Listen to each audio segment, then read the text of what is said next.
Apprendre le chinois est devenu de plus en plus populaire aux États-Unis ces dernières années et par conséquent la demande en professeurs de chinois n'a fait que croître.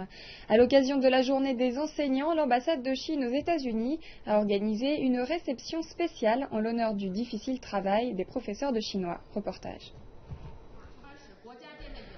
Selon un récent rapport du Centre de recherche Pew, la prochaine langue la plus parlée aux États-Unis derrière l'espagnol sera le chinois, avec 2,8 millions de locuteurs. Et le nombre d'étudiants en chinois devrait croître avec un enseignement proposé dès le plus jeune âge. Aux États-Unis, l'enseignement du chinois se déroule en général dans des programmes hors classe proposés durant les week-ends. Les professeurs de chinois ayant un emploi à temps plein sont souvent volontaires pour enseigner dans des classes à temps partiel.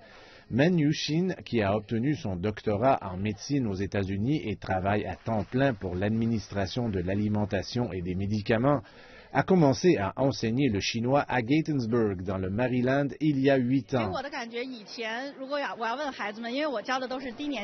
Si je demandais avant aux enfants pourquoi iriez-vous dans une école de chinois, la plupart diraient « mes parents m'ont inscrit ici ».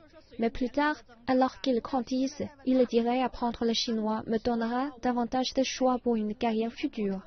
Donc je pense que c'est très important que vous soyez un enfant de parents chinois ou d'une autre ethnie, car ils ont réalisé que le développement de la Chine constituait une immense opportunité de maîtriser un autre langage et obtenir ainsi un accès à davantage d'opportunités professionnelles.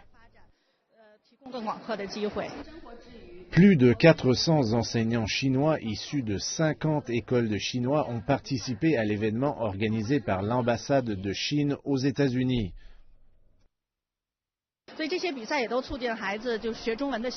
Ces jeux promeuvent également l'intérêt des enfants pour apprendre le chinois et leur permettre de comprendre la culture chinoise. Et je transmets mon savoir à la prochaine génération pour lui permettre d'apprécier davantage la langue chinoise et leur permettre à tous de connaître leurs ancêtres, leur culture. Cette forme de bonheur et de joie qui ne peut pas être achetée par l'argent.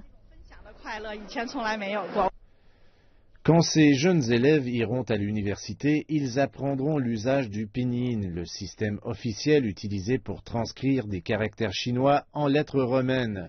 Cela leur permettra de communiquer de façon électronique avec des locuteurs chinois du monde entier. Au cours des 2 dernières années, le nombre d'étudiants en chinois dans des écoles américaines a doublé. Selon l'Institut de l'éducation internationale, la Chine envoie davantage de ses étudiants en Amérique plus que dans tout autre pays.